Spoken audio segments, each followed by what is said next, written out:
My name is सृष्टि और ये मेरा अलजेब्रा का थर्ड वीडियो होने वाला है। इससे पहले मैंने अपने चैनल पे 2 वीडियोस अपलोड करे हैं। जो फर्स्ट वीडियो है उसमें मैंने आपको अलजेब्रा की बेसिक टर्म्स के बारे में बताया और जो सेकंड वीडियो है उसमें मैंने ये बताया कि जो अलजेब्रिक एक्सप्रेशन होते हैं हम उनको कैसे ऐड कर सकते हैं। इस वाले वीडियो में हम सीखेंगे कि अलजेब्रिक एक्सप्रेशन को कैसे सबट्रैक्ट कर सकते हैं। अगर आपको वीडियो अच्छी लगे और आपको इन्फॉर्मेटिव लगे, आपको समझ आए तो प्लीज़ इस वीडियो को लाइक, शेयर और सब्सक्राइब जरूर करें। Thank you. आपको ये बताऊंगी कि हम अलजेब्रिक एक्सप्रेशन को कैसे सबट्रैक्ट करते हैं। उससे पहले मैं आपको ये बताना चाहती हूँ कि मैं अलजेब्रिक एक्सप्रेशन को सबट्रैक्ट करने के लिए आपको 2 मेथड्स बताऊंगी। जैसे मैंने आपको प्लस के जो वीडियो था उसमें आपको मैंने 2 मेथड्स बताए थे और आज सब्ट्रैक्शन के लिए भी मैं आपको 2 मेथड्स बताऊंगी। उन दोनों मेथड्स में जो मेथड्स आपको ईजी लगे, जो आपको अच्छा लगे, आप उसको यूज़ कर सकते हैं। तो सबसे पहले मैं आपको फर्स्ट मेथड बताऊंगी। देखो आपके पास क्वेश्चन है subtract -5y² from y²। y² में से माइनस करना है -5y²। तो जो फ्रॉम के बाद होता है उसको हम लिखते हैं पहले। तो हम पहले लिखेंगे y²। क्योंकि हमें सबट्रैक्ट करना है तो हम साइन लगाएंगे माइनस का। हमें माइनस किसे करना है, इसको, तो हम लिखेंगे -5y²। और अब देखेंगे नेक्स्ट स्टेप में हम क्या करेंगे, y² को y² लिखेंगे। हमें पता है माइनस और माइनस की जब मल्टीप्लाई होती है तो आंसर आता है प्लस। माइनस अगर आपके ब्रैकेट के बाहर हो तो अंदर वाली टर्म्स का साइन चेंज हो जाता है। तो ये -5y² आपका बन जाएगा +5y²। तो आप देख सकते हैं ये दोनों लाइक टर्म्स है, y²। मैंने आपको बताया था कि रसगुल्ले रसगुल्ले में ऐड होता है, गुलाब जामुन में। तो y² को y² के साथ ऐड कर सकते हैं। इसके आगे कुछ नहीं है तो हम 1 मान सकते हैं। 1 + 5 = 6। तो हमारा आंसर हो जाएगा 6y²। ये हमारा फाइनल आंसर हो जाएगा। ये मेरा फर्स्ट मेथड था। जो सेकंड मेथड है वो ऐसे है, देखिए यहाँ पे ध्यान से। सबसे पहले हम लिखेंगे फ्रॉम के बाद वाला, यानी कि जिसमें से हमें माइनस करना है, तो वो y² है। तो सबसे पहले आप लिखोगे y²। उसके बाद आपको माइनस किसे करना है, -5y²। तो y² के नीचे ही हम y² वाली टर्म लिखेंगे। तो यहाँ पर हम लिख देंगे -5y²। अब क्योंकि आप सबट्रैक्शन करते हो तो सबट्रैक्ट में आप साइन को चेंज करते हो। एडिशन में हमने ऐसा कुछ नहीं करा था। सबट्रैक्शन में आप क्या करोगे, जो भी आपकी लास्ट की टर्म होगी उसका साइन देखोगे। यहाँ पे माइनस का साइन है तो सबट्रैक्शन कर रहे हैं तो यहाँ पे प्लस का साइन हो जाएगा। ठीक है। अब आप इस 5y² के लिए इस साइन को नहीं देखोगे, इस साइन को देखोगे। इस साइन की वैल्यू नहीं होगी, जो इसके साथ लगा है नीचे वाले साइन की वैल्यू होगी। अब आप मुझे बताओ, ये प्लस का हो गया और ये भी प्लस का हो गया, तो प्लस प्लस प्लस होंगे। तो हमें पता है 5 और 1 हमारा होगा 6y²। अब क्योंकि हमें इसमें कोई साइन भी लगाना पड़ेगा, तो साइन कौन डिसाइड करता है, साइन डिसाइड करता है हमारा जो बड़ा नंबर होता है। बड़ा नंबर हमारा है 5। अब 5 के आगे माइनस का साइन था पर अब नहीं है, क्योंकि माइनस का साइन बदल के क्या हो गया, प्लस का हो गया। तो आंसर मेरा आएगा +6y²।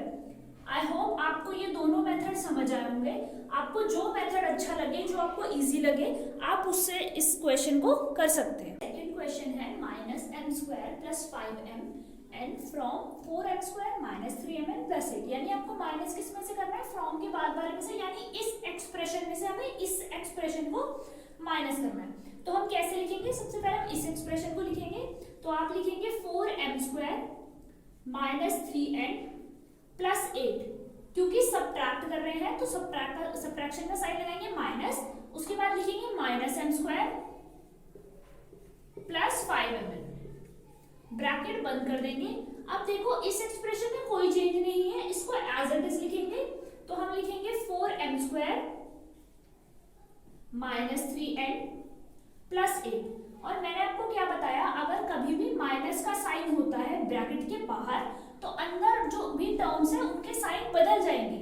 ये -m² है तो ये हो जाएगा +m²। ये +5mn है तो ये हो जाएगा -5mn। अब हमें क्या करना है, सेम जो टर्म्स हैं उनको एक साथ रखना है, लाइक टर्म्स को। ये m² वाली है तो पहले इसको लिख देती हूँ 4m²। अब इसमें कौन है m² वाला, ये है, सिंगल m² है तो +m²। m² वाला लिख दिया। मेरे पास इसका नंबर आता है -3n।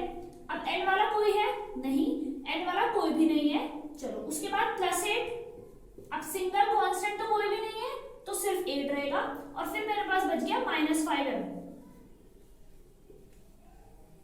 अब हम इसे सॉल्व करते हैं। 4m² प्लस m², ये दोनों ऐड हो सकते हैं क्योंकि m² और m² है, तो हमारे पास आंसर आएगा 5m² -3n प्लस 8 -5mn। ये मेरा फाइनल आंसर हो जाएगा क्योंकि मैं इसको इससे आगे सॉल्व नहीं कर सकती। तो next question is 5x² -4y² plus 6y -3 from 7x² -4xy plus 8y² plus 5x -3y। तो हमें क्या करना है, फ्रॉम के बाद वाला जो एक्सप्रेशन है यानी कि ये वाला एक्सप्रेशन, इसको हम पहले लिखेंगे। तो पहले हम लिखेंगे 7x² -4xy plus 8y² plus 5x -3y। अब क्योंकि आपको सबट्रैक्शन करना है तो सबट्रैक्शन के लिए माइनस का साइन लगाएंगे और उसके बाद जो दूसरा एक्सप्रेशन है उसे लिखेंगे। ब्रैकेट में लिखेंगे 5x² -4y² plus 6y -3, bracket close. अब क्या होगा, ब्रैकेट के अंदर वाले जितने भी टर्म्स हैं उन सबका साइन चेंज हो जाएगा क्योंकि बाहर माइनस है। तो हमारे पास एक्सप्रेशन बनेगा 7x² -4xy plus 8y² plus 5x -3y -5x² plus 4y² -6y plus 3। आप देख सकते हो जो प्लस का था वो माइनस का हो गया, जो माइनस का था वो प्लस का हो गया। अब क्या करेंगे, लाइट टर्म्स को एक साथ लिखेंगे। 7x², x² के साथ वाला कौन है, x² के साथ हमारे पास है -5x², नेक्स्ट -4xy। क्या xy वाला हमारे पास कोई टर्म है, नहीं है, तो ये एज इट इज रहेगा। प्लस 8y², 8y², तो y² वाला कोई टर्म है, ये रहा, प्लस 4y²। नेक्स्ट भी है प्लस 5x। क्या सिर्फ x वाला कोई टर्म है, वो भी नहीं है, तो ये भी ऐसे रहेगा। नेक्स्ट -3y, y वाला कोई टर्म है, ये है, तो -6y प्लस 3। अब हम इन्हें सॉल्व करेंगे। 7x² -5x², अपोजिट साइन है, इसके पास प्लस है, इसके पास माइनस है, प्लस माइनस माइनस होता है, तो 7 में से 5 जाएगा तो आएगा 2x²। साइन को डिसाइड करेगा, साइन बड़ा नंबर डिसाइड करेगा, यानी 7 डिसाइड करेगा। 7 पॉजिटिव है तो आंसर भी पॉजिटिव में आएगा। -4xy एज इट इज रहेगा क्योंकि इसके साथ ऑपरेट करने के लिए कोई नंबर हमारे पास है ही नहीं। फिर 8y² प्लस 4y², इसके आगे भी प्लस है, भी प्लस। लाइक साइंस हमेशा ऐड होते हैं, तो 8 + 4 12 और दोनों ही प्लस के हैं तो आगे प्लस का साइन है। 12y²। अब 5x है अकेला क्योंकि x का कोई टर्म नहीं है, तो प्लस 5x अकेला ही रहेगा। Next -3y -6y, same sign है, माइनस माइनस, तो माइनस माइनस प्लस होते हैं और क्योंकि दोनों ही माइनस के हैं तो माइनस का ही साइन रहेगा। तो 6 और 3 को प्लस करेंगे तो आंसर आएगा 9y। फिर नेक्स्ट आपके पास आएगा +3। अब इसके आगे हमारे पास देखिए और क्वेश्चन सॉल्व नहीं कर सकते। x² वाला कोई टर्म नहीं है, xy वाला कोई टर्म नहीं है, सारे अकेले अकेले हैं और x² को xy के साथ कभी ऐड नहीं करा जा सकता। तो यही हमारा फाइनल आंसर होगा। इसके आगे हम कंटिन्यू नहीं कर पाएंगे। आई होप आपको क्वेश्चन समझ में आया होगा। एक्सरसाइज 9.1 का क्वेश्चन 4 करवा रही हूँ जिसमें आपको सब्ट्रैक्ट ही करना है। तो आपको क्या करना है, देखो फ्रॉम देखो कहाँ पर है। फ्रॉम के बाद वाला जो एक्सप्रेशन है उसको आप सबसे पहले लिखोगे। तो फ्रॉम के बाद आपका है 12a -9ab +5b -3।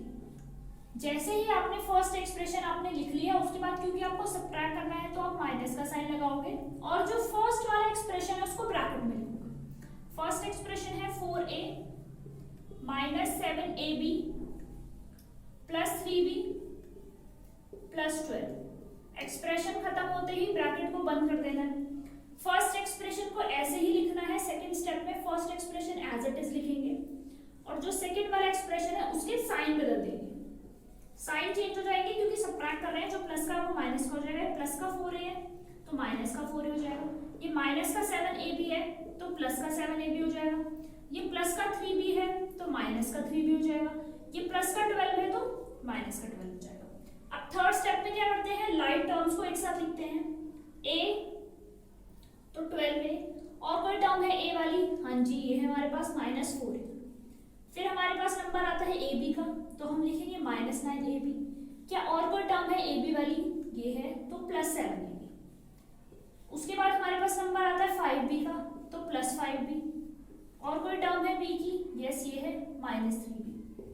उसके बाद हमारे पास बचा है -3 और यहाँ पर बचा है -12। अब हमने सबको क्योंकि लिख लिया है, अब हम इन्हें सॉल्व करते हैं लास्ट स्टेप में। 12 में -4 है, प्लस माइनस माइनस होता है, तो 12 में से 4 गए, आपका आंसर आएगा 8 है। साइन कौन डिसाइड करेगा? साइन डिसाइड करेगा बड़ा नंबर जो कि 12 है, तो इसके आगे हम प्लस का साइन रखेंगे। -9ab प्लस 7ab, ये माइनस का है प्लस का, अपोजिट साइन है माइनस प्लस, तो माइनस प्लस होता है माइनस, तो 9 में से 7 आपने माइनस करे तो आपका आंसर आया 2ab। साइन कौन डिसाइड करता है? बड़ा नंबर, तो 9 बड़ा है 7 से, तो माइनस का साइन आएगा। फिर इसके बाद इन दोनों को सॉल्व करेंगे, ये प्लस का है ये माइनस का है, प्लस माइनस माइनस, 5 में से 3 चले गए, आपका आंसर आ गया 2b। साइन कौन डिसाइड करता है? साइन डिसाइड करता है बड़ा नंबर, तो क्योंकि 5 बड़ा है तो प्लस का साइन रखेंगे। माइनस माइनस दोनों ही माइनस के, माइनस माइनस होता है प्लस, तो 12 और 3 हो जाएगा 15। साइन कौन डिसाइड करता है? बड़ा नंबर 12 है, तो माइनस का साइन। इसके आगे आप इस एक्सप्रेशन को सॉल्व नहीं कर सकते क्योंकि ये सिर्फ a है, ये a भी है। चॉकलेट टॉफी, चॉकलेट और टॉफी कभी मिक्स नहीं होती, चॉकलेट चॉकलेट के साथ ही ऐड होती है। तो ये आपका फाइनल आंसर हो गया। सेकंड क्वेश्चन है 3xy + 5yz - 7zx from 5xy - 2yz - 2zx + 10xyz। तो फ्रॉम के बाद वाला जो एक्सप्रेशन है उसको हम पहले लिखेंगे। तो पहले हम लिखते हैं 5xy - 2yz - 2zx + 10xyz। क्योंकि आप सब्ट्रैक्ट कर रहे हो तो आप माइनस का साइन लगाओगे, ब्रैकेट लगाओगे और अंदर फर्स्ट एक्सप्रेशन को लिखोगे। तो आपका फर्स्ट एक्सप्रेशन है 3xy + 5yz - 7zx। ब्रैकेट को कर देंगे क्लोज। अब जो फर्स्ट एक्सप्रेशन है सेकंड स्टेप में क्या करते हैं? सेकंड स्टेप में फर्स्ट एक्सप्रेशन जो है वो एज इट इज रहता है क्योंकि उसका कोई साइन नहीं बदल रहा है, उसको एज इट इज लिखेंगे। जो आपका सेकंड एक्सप्रेशन है उसका क्या होगा? उसके जो साइन होंगे वो चेंज हो जाएंगे। जो प्लस का है वो माइनस का हो जाएगा, जो माइनस का है वो प्लस का होगा। ये प्लस है तो ये माइनस हो जाएगा। 5yz प्लस का है तो -5yz हो जाएगा। -7zx है तो +7zx हो जाएगा। अब थर्ड स्टेप में हम क्या करेंगे? जो लाइक टर्म्स होंगे उनको एक साथ लिखेंगे। xy एक साथ, ये xy है हमारा और कौन xy है? ये xy है।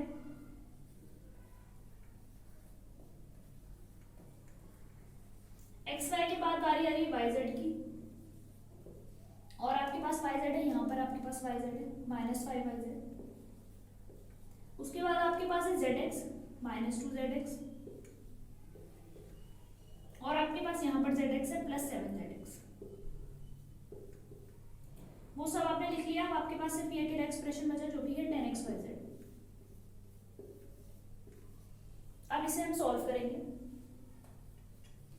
5 - 3 2, तो हमारा हो गया 2x²।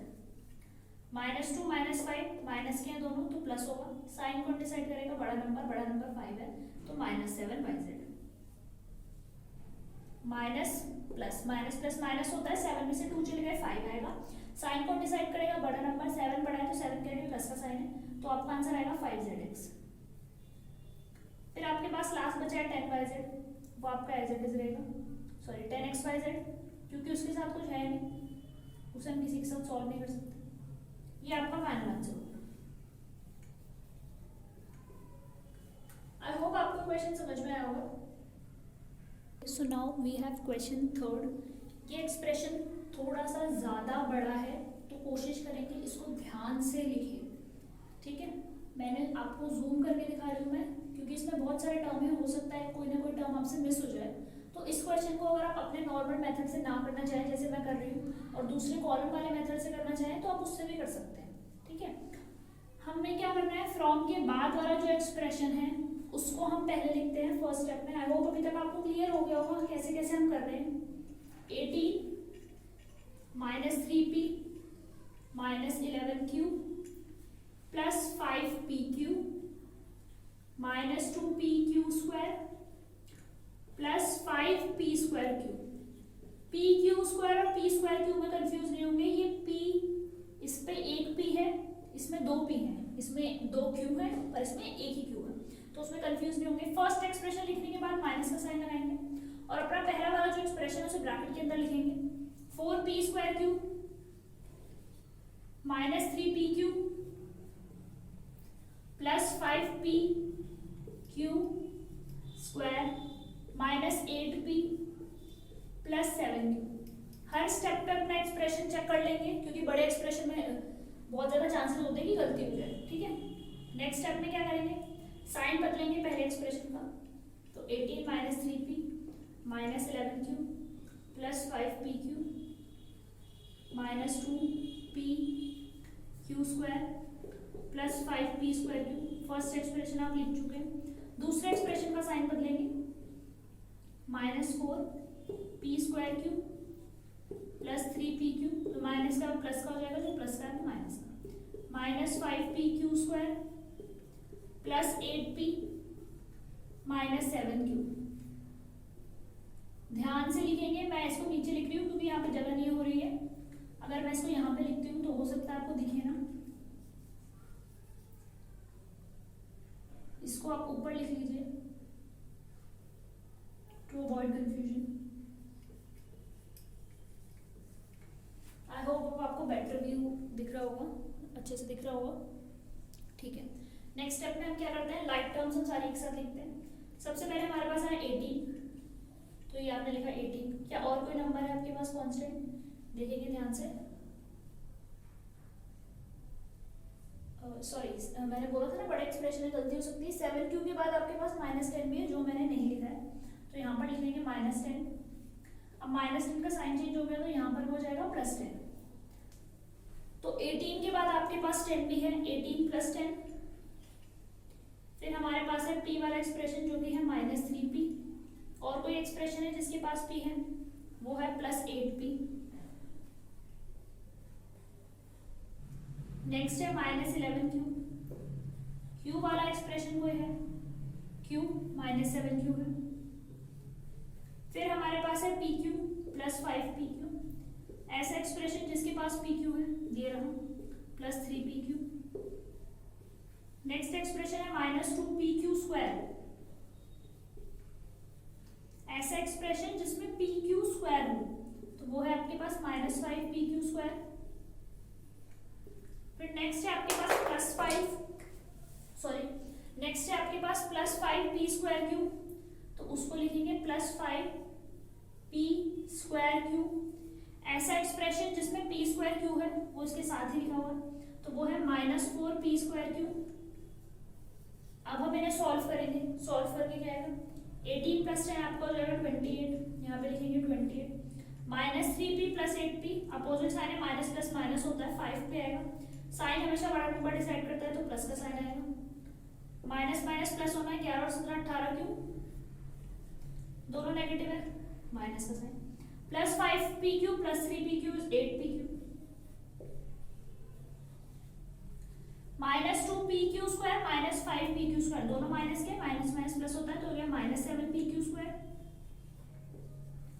+5p square cube -4, plus minus minus होता है, 5 में से 4 में 1 आएगा, तो उसको हम लिख सकते हैं p स्क्वायर क्यूब। साइन को डिसाइड करेगा बड़ा नंबर, बड़ा 5 है, तो हो गया प्लस। इसमें कंफ्यूज नहीं होना है, ये pq स्क्वायर है और ये p स्क्वायर क्यूब है, दोनों अलग अलग है।